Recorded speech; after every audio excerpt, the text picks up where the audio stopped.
Good morning बच्चों। जैसे कि आप जानते हैं क्लास 11 एनसीईआरटी मैथ प्रश्नावली 9.2 चल रही है। आज जो है इसके कुछ बचे हुए क्वेश्चन को लिए जाएंगे। जैसे क्वेश्चन नंबर 8 से क्वेश्चन नंबर 12 तक के क्वेश्चन आज सॉल्व किए जाएंगे। तो चलिए ठीक है, इस क्वेश्चन को कैसे सॉल्व करते हैं इसको देखते हैं। कह रहा है त्रिभुज पी क्यू आर के शीर्ष यानी शीर्ष दिए गए हैं P 2,1, Q -2,3 और R 4,5। ये क्या है? त्रिभुज के शीर्ष है। R से जाने वाली माध्यिका का समीकरण ज्ञात करिए। तो चलिए ठीक है, पहले हम एक त्रिभुज बनाते हैं।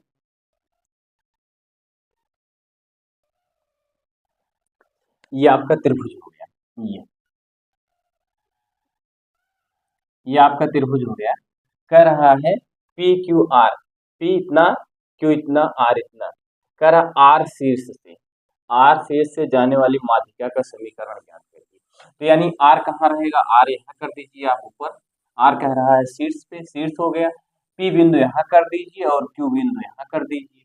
अब पी का निर्देशांक कितना है? आप लिखेंगे 2, कितना दिया गया है? 1। पी का लिखेंगे 2,1 और क्यू का कितना लिखेंगे? -2, कितना लिखेंगे? 3। और आर का कितना दिया गया है? आर का दिया गया है 4,5। ये है आर के निर्देशांक। कह रहा है एक त्रिभुज पी क्यू आर है, शीर्ष आर से जाने वाली माध्यिका का समीकरण ज्ञात करिए। यानी यहाँ से जाने वाली माध्यिका का समीकरण का फार्मूला आप लगाएं। तो पहले यहाँ हम देखते हैं, जब आर की बात कर रहा है शीर्ष आर से, तो पी क्यू पे एक रेखा लंब डाल देते हैं। ये रेखा लंब हो गई। अब आप निकाल लीजिए पी क्यू का मध्य बिंदु निकाल लीजिए। माध्यिका का सूत्र क्या होता है? जब ये दो बिंदु पता होंगे तभी तो आप लगा सकते हैं। तो यहाँ पहले हम क्या करेंगे? पी और क्यू का मध्य बिंदु निकालेंगे। पी क्यू का मध्य बिंदु का फार्मूला क्या होता है? आप जानते हैं x1 x2/2, y1 y2/2, यही होता है माध्यिका का फार्मूला। अब अगर यहाँ से हम x1 और x2 की बात करें तो आप क्या बताएंगे? इसको आप लिखेंगे x1, इसको लिखेंगे y1, इसको लिखेंगे x2, इसको लिखेंगे y2। ये हो गया। अब यहाँ से माध्यिका x1 की वैल्यू कितना लिखेंगे? 2। x2 की वैल्यू कितना लिखेंगे? -2, -2 हो गया। इसके बाद बटे कितना लिखेंगे? 2। y1 की वैल्यू कितनी है? ये सूत्र में रख रहे हैं। y1 की वैल्यू 1 है, प्लस y2 की वैल्यू कितनी है? 3/2 हो गया। ये अब देखिए यहाँ 2 - 2/2, यहाँ लिखेंगे कितना? 3 में 1 जोड़ेंगे 4 हो जाएगा, /2 हो गया। ये आपका 0/2 हो गया। यहाँ कितना आ गया? 2 के 2, 2 दूना 4, ये हो गया। यहाँ 0, कितना आ गया? 2 आ गया। ये आपका बिंदु आ गया। यानी ये बिंदु आपको कितना प्राप्त हो गया? अब बताएंगे ये बिंदु हमको 0,2 प्राप्त हो गया। अब आर और बिंदु ए, इसका नाम कोई करण कर लीजिए। ये क्या था? पी क्यू आर, इसका नाम यस कर लेते हैं, यस। अब लिखेंगे रेखा आर यस का समीकरण। रेखा लिखेंगे रेखा आर यस का समीकरण। बिंदु कितना दिया है इसका? बिंदु दोनों लिख लीजिए, 4,5 और 0,2। इन दो बिंदु से, अब इन दोनों बिंदु से होकर जाने वाली रेखा का समीकरण का फार्मूला क्या होता है? इस सूत्र की चर्चा हम इसके पहले वाली वीडियो में कर चुके हैं।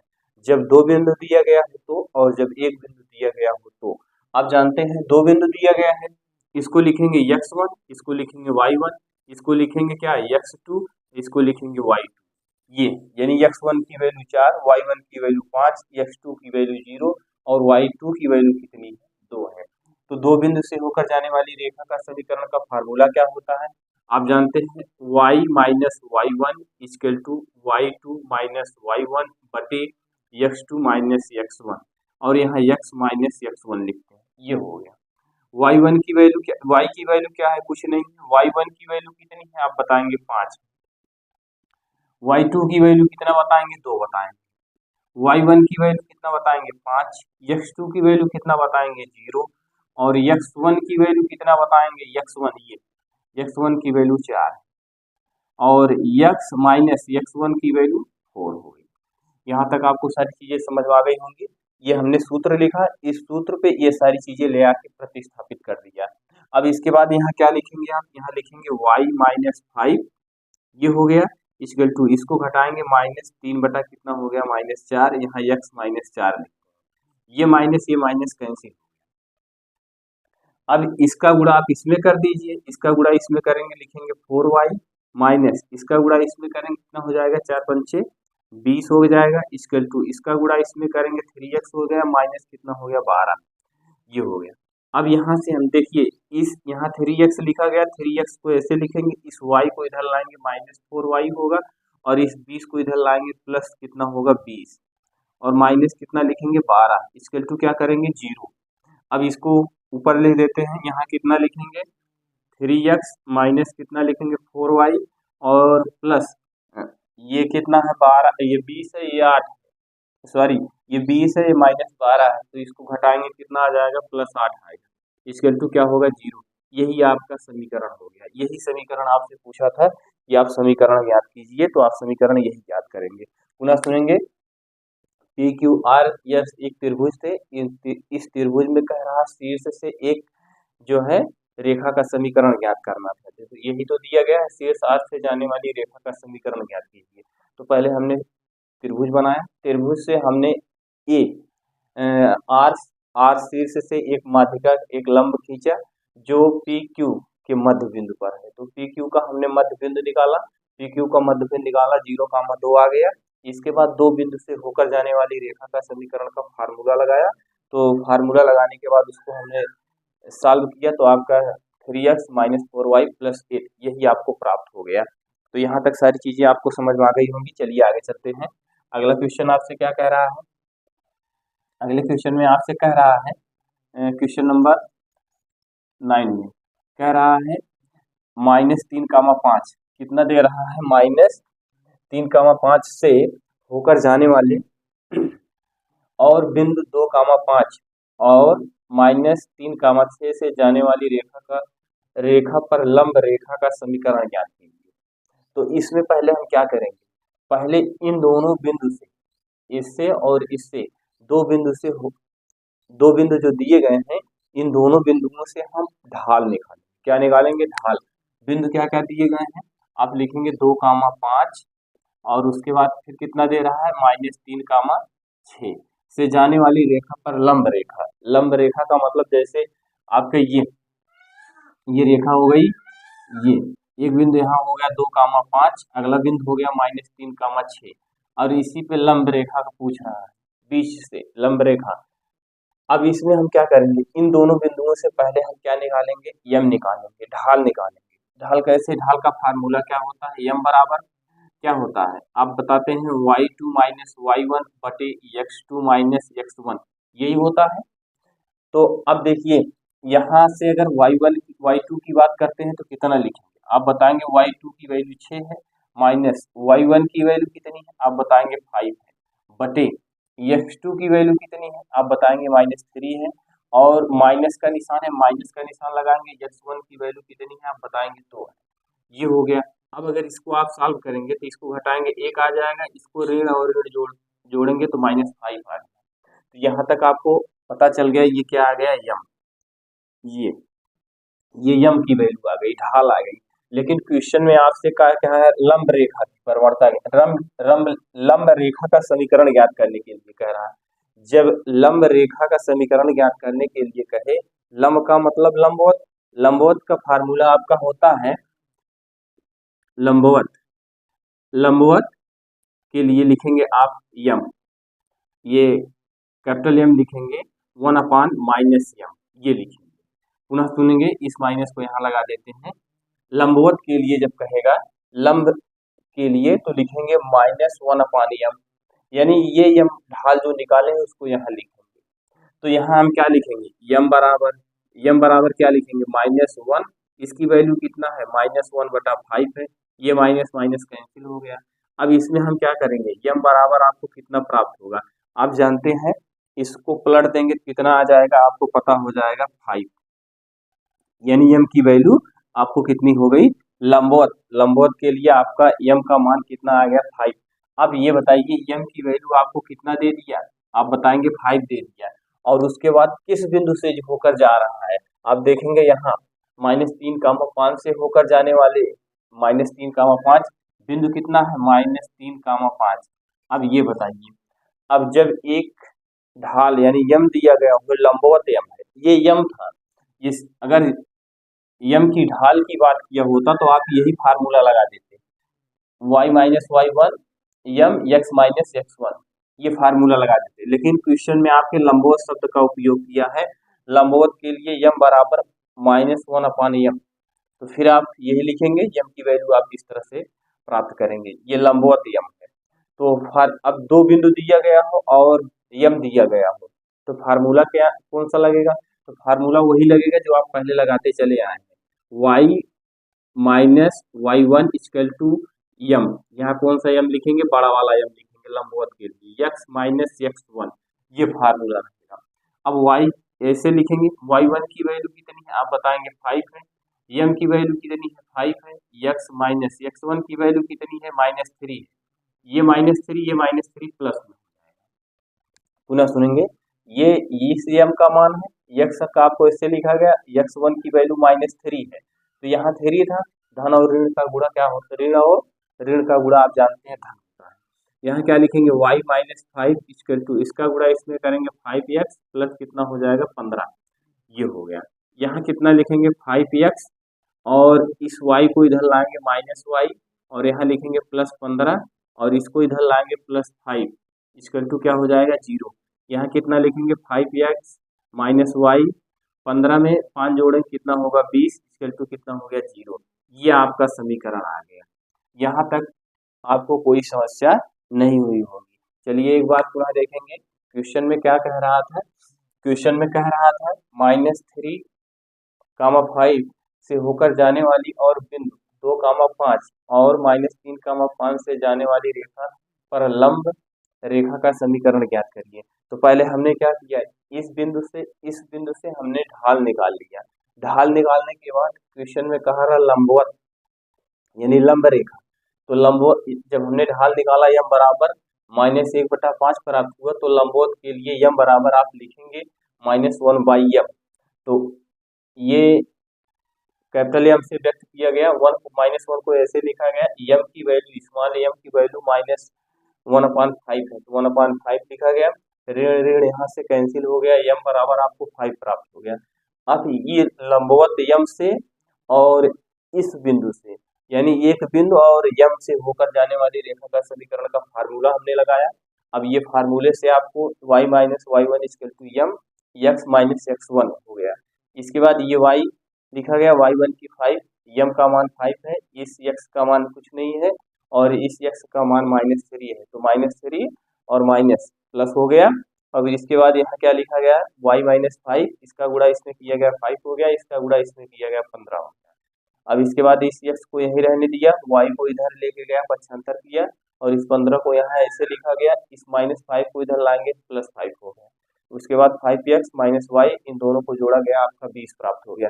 ये आपका कौन सा सवाल था, 9वां सवाल आपका कंप्लीट हो गया। चलिए आप देखते हैं 10वां सवाल। 10वें सवाल में आपसे क्या कह रहा है, 10वें सवाल में आपसे कह रहा है, 10वें क्वेश्चन को आप देखेंगे जरा, इसमें आपसे क्या निकालने के लिए कह रहा है। जिस तरह से आपने उपरोक्त दोनों सवाल को सॉल्व किया, इसी तरह से आपको 10वां भी सॉल्व करना है। कुछ नहीं करना है, दो बिंदु से पहले आप ढाल निकाल लीजिए। 10वें क्वेश्चन में एक रेखा 1, 0, 2, 3 बिंदुओं को मिलाने वाली रेखा खंड पर लंबवत है तथा उसको 1:n के अनुपात में विभाजित करती है, तो रेखा का समीकरण ज्ञात करिए। अब रेखा का समीकरण कैसे ज्ञात करेंगे, पहले सर्वप्रथम हम एक रेखा खींचेंगे और उस रेखा पे दोनों बिंदु को हम प्रदर्शित करेंगे। चलिए ठीक है, एक रेखा हम यहाँ खींच देते हैं, ये एक रेखा हो गई, इस रेखा का नाम मान लेते हैं ए है, इसका मान एक रेखा बिंदु ए है और एक क्या है बी है। अब देखिए दोनों का क्या दे रहा है, इसका दे रहा है 1, 0 दे रहा है और इसका कितना दे रहा है 2, कितना दे रहा है 2, 3, ये हो गया और इसका ये मध्य बिंदु है। अब इस मध्य बिंदु से इस रेखा को अनुपात में बांट रहा है, यानी यहाँ 1 और यहाँ कितना लिख रहा है n, यही यम अनुपात n के अनुपात में आपको बांट रहा है। ये रेखा हो गया, इसको इसी के अनुपात में बांट रहा है। अब आप क्या करेंगे, अब आप जो है फार्मूला लगाएंगे। फार्मूला क्या लगाएंगे,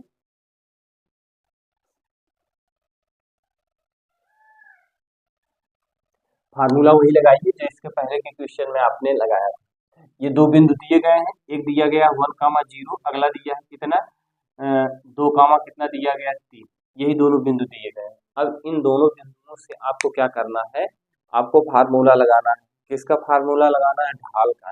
ढाल का फार्मूला यम बराबर क्या होगा, आप जानते हैं जब ढाल निकालते हैं तो क्या लिखते हैं, y2 माइनस y1 बटे क्या लिखते हैं, x2 minus x1, Yama equal to y2 की वैल्यू कितनी है, आप बताएंगे y2 की वैल्यू 3 और y1 की वैल्यू कितनी है, आप बताएंगे y1 की वैल्यू 0 बटे x2 की वैल्यू कितनी, x2 की वैल्यू 2 है, माइनस x1 की वैल्यू कितनी 1, यहाँ कितना आ गया 3/1, यम की वैल्यू आपको कितनी प्राप्त हो गई 3।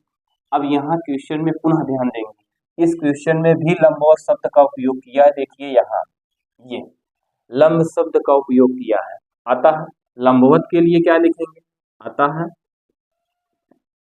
लंबवत के लिए क्या लिखेंगे, लंबवत कैपिटल एम से व्यक्त कर दीजिए, लिखेंगे 1 माइनस 1/m, तो यहाँ लिखेंगे यम बराबर माइनस, अब ये 1 को ऐसे लिखेंगे, इस यम की वैल्यू आपके कितना प्राप्त किया है 3। यहाँ तक आपको सारी चीजें समझ में आ गई। आपने ढाल निकाल लिया, लंबवत यम निकाल लिया। अब ढाल और लंबवत यम के बाद आप क्या करेंगे, ढाल और यम के बाद आप उपयोग करेंगे विभाजन सूत्र का। विभाजन सूत्र क्या होता है, विभाजन सूत्र, विभाजन सूत्र कोई बताए, विभाजन सूत्र आप जानते हैं m1 x2 plus m2 x1 बटे क्या होता है m1 प्लस m2, ये विभाजन सूत्र होता है। ये तो हो गया आपका x के लिए, अभी y के लिए भी होता है। y के लिए क्या लिखेंगे, m1 y2 plus m2 y1 बटे क्या लिखेंगे m1 प्लस m2, ये आपके सूत्र होते हैं। विभाजन का फार्मूला आपका यही होता है m1 x2 plus m2 x1 बटे m1 धन m2, ये आपका फार्मूला हो गया। अब इसके बाद इसमें जो आपके बिंदु दिए गए हैं उसी बिंदु को प्रतिस्थापित कर दीजिए। बिंदु आपके क्या क्या दिए गए हैं, वही जो बिंदु आपके पहले से प्राप्त है ये। चलिए अगर यहाँ से m1 की बात करते हैं तो m1 आप कितना लिखेंगे, m1 बराबर आप लिखेंगे 1, यही जो अनुपात में विभाजित करता है 1:n दिया गया, यही m1 है, यह 1 हो गया। और ये m2 क्या होगा, m2 आप लिखेंगे n, ये आपके m1 और m2, और x1 y1 x2 y2 ये सारी वैल्यू आपको दे दी गई है। तो चलिए ठीक है, यहाँ हम लिखते हैं m1 की वैल्यू यहाँ से लिखिएगा, ये m1 है, गुणे x2 की वैल्यू क्या है, x2 की वैल्यू यहाँ से लिखिएगा 2, और प्लस m2 की वैल्यू क्या है, आप बताएंगे m2 की वैल्यू n लिखेंगे, और x1 की वैल्यू क्या है, x1 की वैल्यू 1 है। यहाँ तक आपको सारी चीजें समझ में आ गई। अब इसके बाद क्या करेंगे, इसके बाद आप लिखेंगे नीचे m1 धन m2, m1 का मान कितना है 1 प्लस m2 का मान कितना है n। आगे आइए, यहाँ लिखा क्या है m1 का मान कितना है 1 गुणे y2 की वैल्यू कितनी है, y2 की वैल्यू 3 है, प्लस ये क्या है m2 है, m2 की वैल्यू कितनी है आप बताएंगे n, और y1 की वैल्यू कितनी है, y1 की वैल्यू 0 है, 0 लिखते हैं। नीचे आप क्या लिखेंगे, नीचे आप लिखेंगे 1 प्लस n, ये हो गया। अब इसको आप सॉल्व कर लीजिए, कितना होगा, यहाँ 2 हो गया प्लस कितना हो गया n बटे कितना लिखेंगे 1 प्लस n, यहाँ कितना लिखेंगे 3 प्लस इसका इसमें करेंगे गुणा 0 हो जाएगा, बटे क्या लिखेंगे आप n प्लस 1 लिखेंगे। ये आपके हो गए बिंदु, कौन से बिंदु हुए, एक बिंदु ये हो गए, एक बिंदु ये हो गए। अब यहाँ के आगे आप क्या सॉल्व करेंगे, अब इस बिंदु को हम मान लेते हैं x0 और y0। अब आपको ध्यान देने की बात यह है, जब एक बिंदु दिया गया हो और ढलान दिया गया हो तो फार्मूला कौन सा लगाते हैं, आपको पता है कि फार्मूला हम यही लगाते हैं।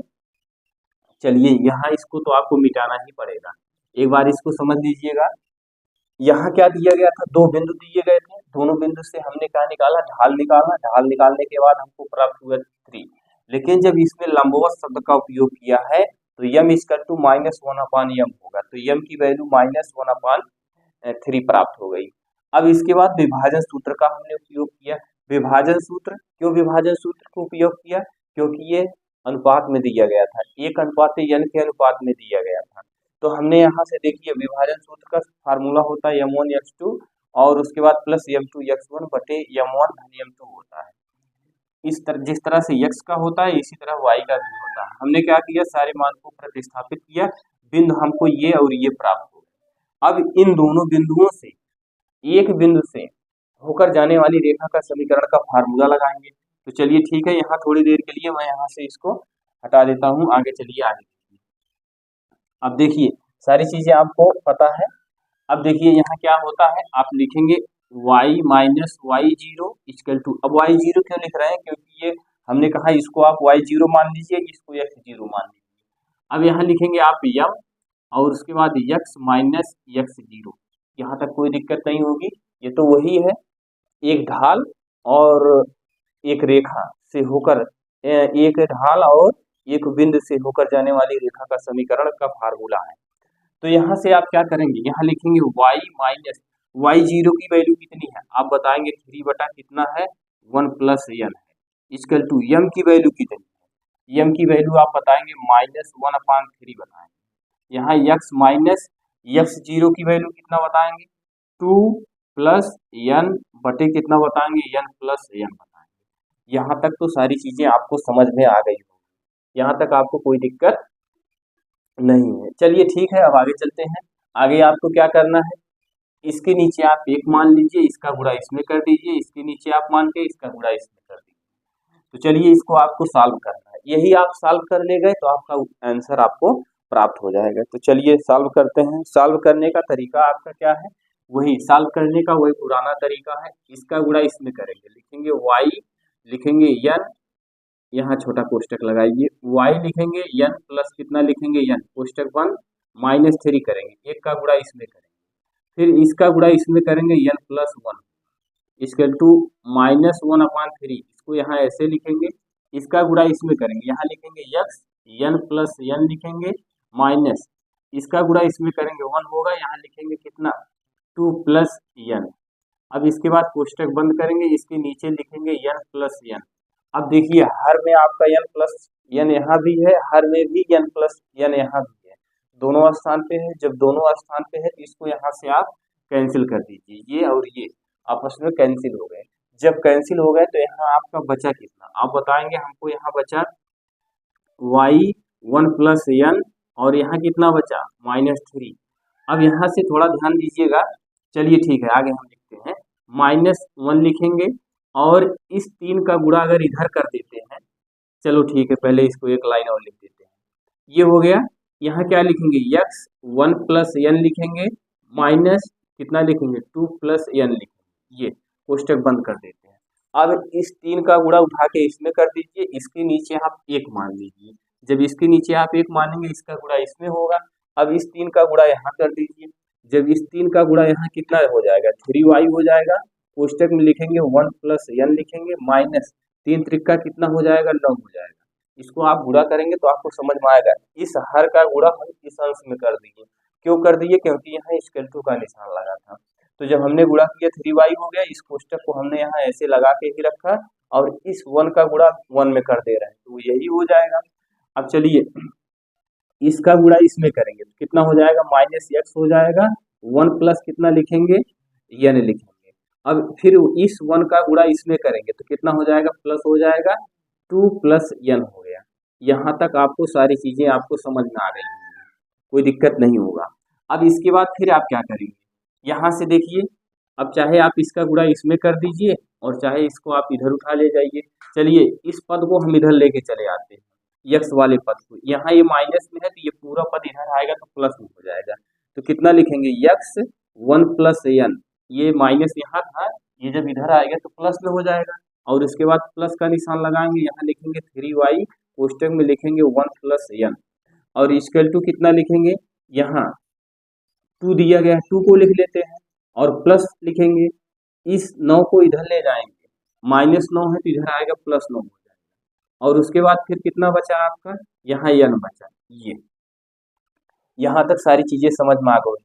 इसको हमने इधर लेके चला आया और उसके बाद फिर हमने क्या किया, इस पार्ट को हमने यहाँ लिख दिया और यहाँ हमने इस टू में 2 + n था तो 2 को लिखा, इस 9 को हमने इधर ले गया, +9 हो गया, इसको यहाँ लिख दिया ऐसे।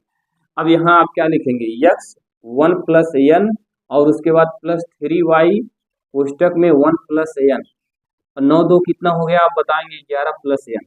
अगर इसको आप और गुणा करना चाहते हैं तो आप इसको गुणा कर लीजिए, अन्यथा आप इसको यहीं छोड़ दीजिए, यही आपका आंसर हो गया। यहाँ तक अगर कोई समस्या हो तो उसको बताइए आप।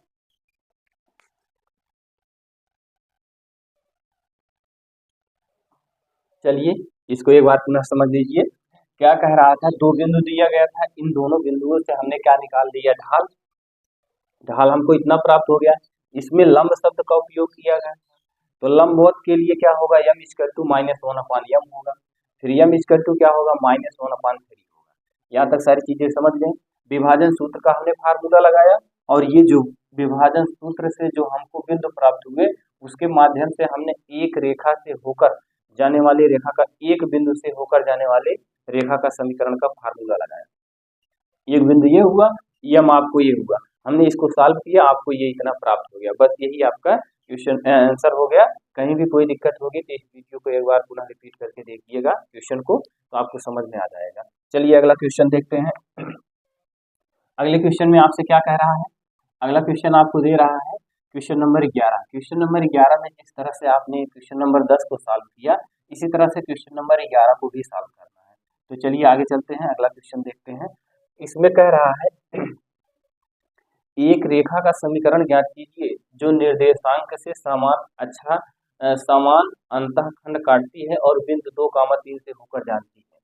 कह रहा है एक रेखा का समीकरण ज्ञात कीजिए जो निर्देशांक से समान अंतःखंड काटती है और बिंदु 2, 3 से होकर जाती है। तो अंतःखंड का फार्मूला क्या होता है, अंतःखंड का सूत्र क्या होता है, पहले आप इसको बताएंगे। आप जानते हैं अंतःखंड का फार्मूला क्या होता है, x/a + y/b = कितना होता है ये। अब हमने बताया अगर x अक्ष पे अंतःखंड पूछता है तो आप a बताएंगे, y अक्ष पे अंतःखंड पूछता है तो आप b बताएंगे, यही तो होता है। अब ये तो आपका सूत्र हो गया। अब क्वेश्चन में कह रहा है कि जो अंतःखंड काट रहा है वह समान अंतःखंड काट रहा है। कहने का तात्पर्य ये है a बराबर आप b या b बराबर a, यही है क्वेश्चन में कह रहा है। जब x अक्ष पे और y अक्ष पे समान अंतःखंड काट रहा है तब इसका समीकरण पूछ रहा है। तो चलिए अंतःखंड का फार्मूला आप जानते हैं, ये होता है x/a + y/b = कितना होता है 1। अब यहाँ क्वेश्चन में कह रहा है अंतःखंड काटती है, ये देखिए यहाँ लिखा समान अंतःखंड काटती है, तो यहाँ लिख लीजिए प्रश्नानुसार क्या कह रहा है, समान अंतःखंड, प्रश्नानुसार यहाँ लिख लीजिए समान अंतःखंड। अंतःखंड क्या होगा, a बराबर b होगा, यानी यहाँ जितना काटेगा वही y के नीचे काटेगा, जितना y के नीचे काटेगा वही उतना x के नीचे काटेगा। कहने का तात्पर्य यही है, ये अंतःखंड समान होनी चाहिए। हमने आपसे बताया क्या, x अक्ष का अंतःखंड पूछता है a बताते हैं, y अक्ष का अंतःखंड पूछता है तो b बताते हैं। अब दोनों पे समान दूरी काट रहा है, समान अंतःखंड काट रहा है, तो यानी आप यहाँ प्रश्नानुसार लिखेंगे, समान अंतःखंड की बात कर रहा है, तो यहाँ हम क्या लिख सकते हैं, x/a + y/, एक जहाँ b लिखा गया उसके स्थान पे a लिख दीजिए या b के स्थान पे a लिख दीजिए, वो आपके ये ही हुआ। चाहे आप a के स्थान पे b का उपयोग करिए या b के स्थान पे a का उपयोग करिए, क्योंकि समान अंतःखंड काट रहा है तो यहाँ हम किसका लिख देंगे, a लिख देते हैं। ये समीकरण आपका ये हो गया। यहाँ तक आपको कोई दिक्कत नहीं होनी चाहिए। चलिए इसको हम समीकरण 1 बना लेते हैं, ये यहाँ रहने दीजिए अभी एक बनाने को। यहाँ तक बातें क्लियर हुई। अब यहाँ से देखिए, यहाँ लिखेंगे x + y/a। क्यों ये लिख रहे हैं, क्योंकि हर आपका सामान है, जब हर आपका सामान है तो लाफा लेने की जरूरत नहीं है। तो यहाँ कितना लिखेंगे, x + y = इसका गुणा इसमें करेंगे, ये हो गया, ये समीकरण 1 हो गया। अब क्या करेंगे आप, अब आपको कुछ नहीं करना, करना आपको यही है, लिखेंगे बिंदु कितना दे रहा है। अब इस क्वेश्चन को पुनः पढ़ेंगे। रेखाखंड का समीकरण ज्ञात कीजिए जो निर्देशांक से समान अंतःखंड काटती है। बिंदु बिंदु कितने दिए गए हैं। अब यहाँ आप लिखेंगे बिंदु बिंदु कितना है 2,3 है। बिंदु 2,3 से जाती है, यानी ये x का मान है, ये y का मान है। अब यही x और y का मान समीकरण 1 में रख दीजिए। समीकरण 1 आप ऊपर माने हैं, तो ये देखिए x बराबर कितना है, x बराबर आप 2 लिखेंगे, y बराबर आप कितना लिखेंगे 3। यही मान यहाँ रख देते हैं। x का मान कितना रखेंगे 2, y का मान कितना रखेंगे 3, बराबर कितना हो गया a। 3 2 कितना होगा 5, बराबर कितना हो गया a। अब अगर आपसे हम पूछते हैं a की वैल्यू कितनी है, a की वैल्यू कितनी है, तो आप बताएंगे हमको a की वैल्यू 5 प्राप्त हो गया। अब क्या करेंगे, अब आप बताइए इसके आगे हम क्या कैसे सॉल्व करेंगे। सॉल्व करने का बस एक ही तरीका है। ए का मान आपको पता चल गया है, आप यही ए का मान उठा ले जाके समीकरण कहाँ रख देंगे, इस समीकरण में रख दीजिए, इस समीकरण में रख दीजिए। इसमें आप जब इस मान को रखेंगे तो आपको कितना प्राप्त होगा, आप इसको बताइए जरा सॉल्व करके, कितना आ गया। चलिए इसको आप समीकरण 2 मान लीजिए, इसको आप 1 मान लीजिए। अब लिखेंगे ए का मान समीकरण 1 में रखने पर, यहाँ लिख दीजिए ए का मान समीकरण 1 में रखने पर, ये क्या है, x अपान ए है प्लस y अपान बी है, ये है इक्वल टू कितना 1। यहाँ x बटा ए का मान कितना है 5, y बटा 5 इक्वल टू कितना लिखेंगे 1। हर आपका सामान है तो x प्लस वाई बराबर, यहाँ चलिए यहाँ 5 लिख लीजिए, यहाँ 1 कर लीजिए। अब इसके नीचे 1 मान लीजिए, इसका गुणा इसमें कर लीजिए, ये हो गया। यहाँ तक आपको सारी चीजें समझ में आ गई, कुछ नहीं करना है। कह रहा है अंतःखंड, क्वेश्चन को एक बार मैं पुनः पढ़ देता हूँ। कह रहा रेखा का समीकरण ज्ञात कीजिए जो निर्देशांक से समान अंतःखंड काटती है, बिंदु इतने कामा इतने से होकर जाती है। अंतःखंड का फार्मूला हमने लिख दिया, x upon A plus Y upon B होता है, तो अंतःखंड यही होता है। ये अब नीचे कह रहा प्रश्नानुसार समान अंतःखंड की बात कर रहा है, तो यानी ए बराबर आप बी लिख दीजिए, तभी तो आपका दोनों का अंतःखंड समान होगा। अगर x का पूछते हैं a बताएंगे, y का पूछेंगे b बताएंगे, लेकिन जब क्वेश्चन में स्वतः कह दिया है कि अंतःखंड समान है, तो यहाँ अगर a बराबर b लिख दिया। अब यहाँ से अगर पूछते हैं x का अंतःखंड a है तो y का अंतःखंड क्या होगा, आप बताएंगे y का भी ये होगा। क्यों, क्योंकि क्वेश्चन में कह दिया। तो यहाँ तक आपको समझ में आ गया, समीकरण 1 बना लिए। इसके बाद इसको हमने और सॉल्व कर लिया, x plus Y equal to 1 कर लिया, x plus Y equal to कितना कर लिया a। आप इस मान को यहाँ भी लिख सकते थे डायरेक्ट, जो हमने यहाँ प्रतिस्थापित किया फिर इसको सॉल्व किया, आप इसको यहाँ भी लिख सकते थे डायरेक्ट। क्या लिख सकते थे, x plus Y equal to a का मान कितना आपको प्राप्त हुआ था 5, या डायरेक्ट आप लिख सकते थे। चाहे यहाँ रखिए मान, चाहे यहाँ रखिए, वो आपके ऊपर निर्भर करता है, कोई दिक्कत नहीं है। इतना आप करना चाह रहे हैं तब भी ठीक है, नहीं तो आप x प्लस वाई इसको समीकरण 2 बनाए थे, तो बिंदु क्या था 2,3 था, तो 2,3 यानी यहाँ हम क्या करेंगे, इसी मान को उठा ले जाएंगे, 2 और 3 को उठा ले जाएंगे, इसमें समीकरण 1 में रख देंगे, तो कितना हो जाएगा, यहाँ 2 लिखेंगे और यहाँ कितना लिखेंगे 3। a की वैल्यू कितनी प्राप्त हो गई 5, तो हमने क्या किया, इसी मान को यहाँ लिख दिया। चाहे जहाँ रखिए वो आपके ऊपर निर्भर करता है, क्वेश्चन को आपको इजी बनाना है, हार्ड नहीं बनाना है। तो आप चाहे जिस तरीका से सॉल्व करेंगे, आपके जो समीकरण पूछा है आपका समीकरण यही प्राप्त होगा। इसके बाद ये क्वेश्चन आपको समाप्त हो गया। अगर ये क्वेश्चन आपको समझ में आया है तो ये एकदम इसी की तरह आपका जो है क्वेश्चन नंबर 12 भी है। चलिए क्वेश्चन नंबर 12 में चलते हैं। क्वेश्चन नंबर 12 में क्या कह रहा है आपको, क्वेश्चन नंबर 12 में आपसे कह रहा है, चलिए क्वेश्चन नंबर 12 में देखते हैं। कह रहा है बिंदु 2,2 से जाने वाली रेखा का समीकरण ज्ञात कीजिए जिसके द्वारा अक्षों से कटे अंतःखंडों का योग 9 है। आप बताइए, अक्षों पर कटता अंतःखंड का योगफल कितना दे रहा है 9। अंतःखंड का फार्मूला क्या होता है, आप जानते हैं, अंतःखंड क्या होता है, आप जानते हैं x upon A plus Y upon B equal to कितना होता है 1।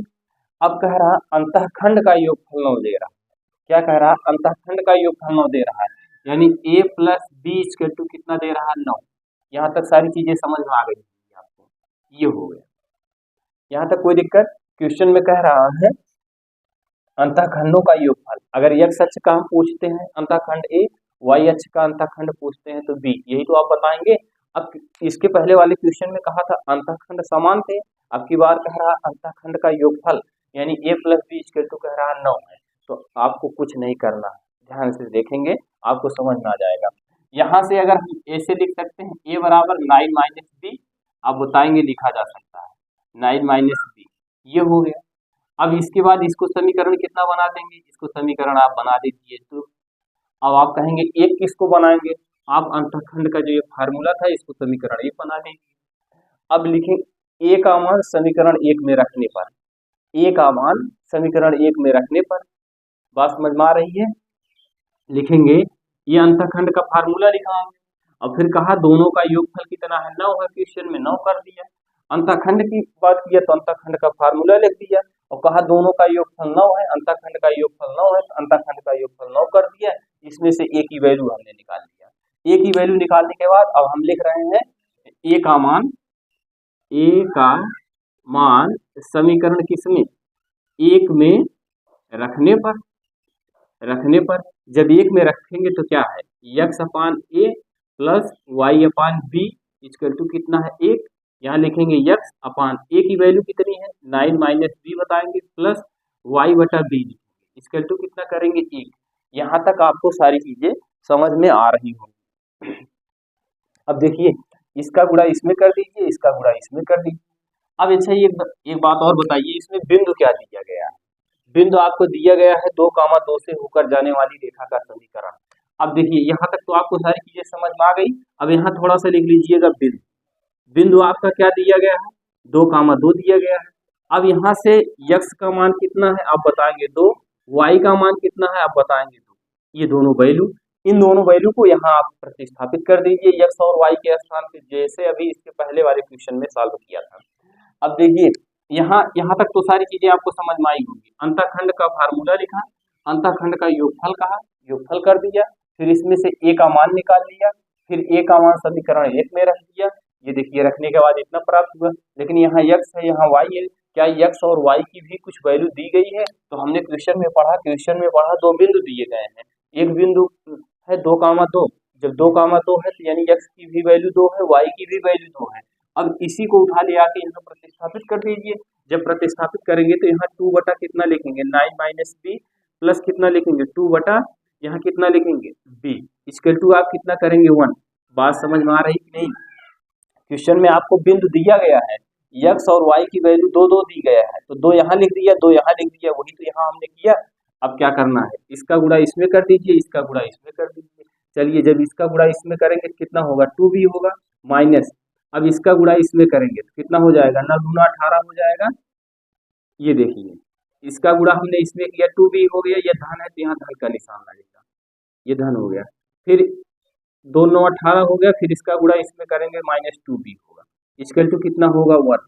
नीचे आप इसका इसमें गुणा कर दीजिए, इसका इसमें गुणा करेंगे कितना लिखेंगे 9b माइनस बी स्क्वायर, इसके नीचे आप 1 मानेंगे, ये इक्वल टू 1 बटा 1 करेंगे।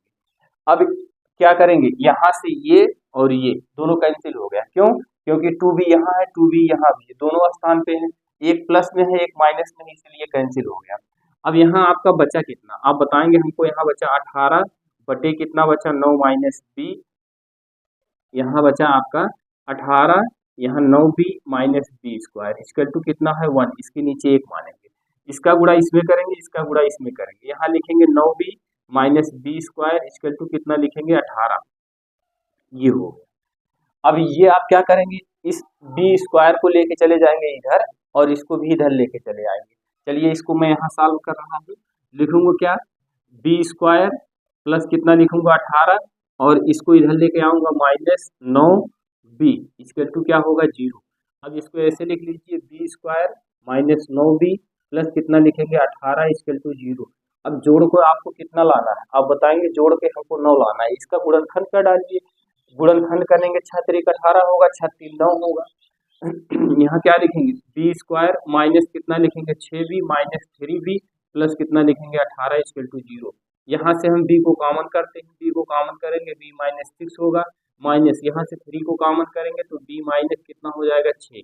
आपको गुणनखंड आता है, वो मैं वही गुणनखंड कर रहा हूँ। यहाँ से इसको b माइनस 3 और b प्लस 6 एक कोष्टक में, ये माइनस में ये भी है, ये इक्वल टू क्या करेंगे 0। b बराबर एक वैल्यू कितनी आ गई 3 और एक कितनी आ गई 6। यहाँ से जब निकालेंगे तो b बराबर यहाँ से कितना प्राप्त होगा, b माइनस 3 इक्वल टू 0 करेंगे तो b बराबर आपको 3 प्राप्त होगा। b माइनस 6 बराबर 0 करेंगे तो b बराबर आपको 6 प्राप्त होगा। ये आपका कौन सा सवाल था, b की वैल्यू ये प्राप्त हो गई, b की 2 वैल्यू प्राप्त हुई। यदि b का मान 3 रखेंगे तो a का मान क्या प्राप्त होगा, लिखेंगे b बराबर 3, b बराबर 3 तो a का मान यहाँ से ज्ञात कर लीजिए, लिखेंगे b बराबर 3 का मान समीकरण 2 में रखने पर, b बराबर 3 का मान समीकरण 2 में रखने पर, 2 क्या है, 2 आपका यही है, a बराबर कितना है 9 माइनस b, यही तो है। तो यहाँ a बराबर आपको कितना प्राप्त हो जाएगा, a माइनस b की वैल्यू कितना रख रहे हैं 3, तो a बराबर आपको कितना प्राप्त होगा 6 प्राप्त होगा। ये हो गया, यहाँ तक सारी चीजें समझ में आ गई। अब इसके बाद पुनः b बराबर क्या रखेंगे 6, b बराबर 6 समीकरण 2 में रखने पर, अब यहाँ लिख दीजिएगा, चलिए यहाँ मैं लिख दे रहा हूँ, b बराबर 6 समीकरण 2 में रखने पर, तो 2 क्या है यही तो है, a बराबर कितना हो जाएगा, आप लिखेंगे 9 माइनस b, a बराबर आप 9 माइनस कितना लिखेंगे 6, a बराबर आपको कितना प्राप्त हो जाएगा 3। यहाँ तक तो आपको सारी चीजें समझ में आ गई। यानी b का मान हमने जब 3 रखा तो a का मान 6 आया, जब b का मान 6 रखा तो a का मान 3 आया, यानी दोनों की 2-2 वैल्यू आपको प्राप्त हो गई। जब दोनों को 2-2 वैल्यू आपको प्राप्त हो गई तो अब आप क्या करेंगे, अब आपको कुछ नहीं करना है, ध्यान दीजिएगा। चलिए यहाँ मैं आपको थोड़ा सा सॉल्व कर दे रहा हूँ इसके नीचे। अब देखिए अंतःखंड का फार्मूला क्या होता है, जब b बराबर 3 रखा तो a की वैल्यू कितनी प्राप्त हुई, आप बताएंगे a की वैल्यू 6 प्राप्त हुई। यहाँ लिखेंगे b बराबर, चलिए बहुत किनारे से लिखना पड़ेगा, यहाँ b बराबर 3 तो a बराबर कितना प्राप्त हुआ था 6, यही प्राप्त हुआ था ना, b बराबर 3 a बराबर 6 प्राप्त हुआ था। जब b की वैल्यू 3 प्राप्त हुई 6 प्राप्त हुई तो हमने यही b का मान एक बार समीकरण 2 में रखा तो इसका मान कितना प्राप्त हुआ 6, फिर हम b का मान फिर समीकरण 2 में रखें तो a का मान कितना प्राप्त हो गया 3। अब यही दोनों मान उठा के बारी बारी से समीकरण 1 में रखना है। यदि b बराबर 3 रखते हैं तो a बराबर 6 होता है, तो यहाँ क्या करेंगे, लिखेंगे b बराबर 3 a बराबर 6 समीकरण 1 में रखने पर, एक क्या है आपका x बटा a प्लस y बटा b, यही है। तो यहाँ लिखेंगे x बटा a का मान कितना है 6 और b का मान कितना है, b का मान आप बताएंगे 3 है, ये b का मान 3 है। अब क्या करेंगे, आप इसका लासा ले लीजिए, इसका आप लासा लेंगे कितना हो जाएगा, इसका गुणा इसमें करेंगे, इसका गुणा इसमें करेंगे, यही तो होगा। जब इसका गुणा इसमें करेंगे तो कितना हो जाएगा, यहाँ लिखेंगे 3x प्लस कितना लिखेंगे 6y और इसका गुणा करेंगे तो कितना हो जाएगा 6 × 18 होगा, इसके बगल 1 है, इसके नीचे आप 1 मानेंगे। यहाँ कितना लिखेंगे, चलिए यहाँ लिख रहा हूँ, 1 का गुणा इसमें करेंगे 3x plus 6y equal to इसका गुणा इसमें करेंगे 18 हो जाएगा। अब इसमें 3 से पूरा भाग कर दीजिए, 3 से भाग करेंगे तो कितना हो जाएगा, यहाँ हो जाएगा x प्लस 2y प्लस कितना हो जाएगा 6, यहाँ कितना लिखेंगे x plus 2y minus 6 equal to 0। ये एक समीकरण आपको ये प्राप्त हो गया। अगला समीकरण आपको क्या प्राप्त होगा, ये तो जब आपने b का मान और a का मान रखा, अब इसके बाद फिर b का मान लिखेंगे 6, स्थान थोड़ा कम है आप ध्यान दीजिएगा। b बराबर कितना लिखेंगे आप, b बराबर आप 6 रखे हैं तो a की वैल्यू आपको कितनी प्राप्त हुई है, a की वैल्यू 3 प्राप्त हुई है। अब यही मान उठा लिया कि समीकरण इसमें रख दीजिए, जब इसमें रखेंगे तो आपको क्या प्राप्त होगा, वही सॉल्व कर दे क्या, यहाँ देखिए अब यही मान यहाँ लिखेंगे x, अब की बार b की वैल्यू कितना रख रहे हैं 6 और a की वैल्यू कितना रख रहे हैं 3, तो x बटा 3 हो गया प्लस y बटा b का मान कितना है, b का मान आपका 6 है इक्वल टू 1 हो गया। इसको भी वैसे सॉल्व करेंगे तो कितना आ जाएगा, यहाँ लिखेंगे 6x प्लस कितना लिखेंगे 3y और इक्वल टू 1 बटे कितना हो गया 36 18 हो गया। अब इसके नीचे आप एक मान लीजिए, इसका गुणा इसमें करेंगे 6x प्लस 3y और इक्वल टू 18 हो गया। यहाँ 3 से पूरे समीकरण में भाग करेंगे तो 2x और plus y minus 6 equal to 0। यही यहाँ भी आया था, ये देखिए कहाँ गया, x प्लस 2y आया था, माइनस 6 आया था यहाँ, और यहाँ ये आया। ये दोनों मान हमने प्रतिस्थापित कर दिया, यही आपको समीकरण प्राप्त हो गया।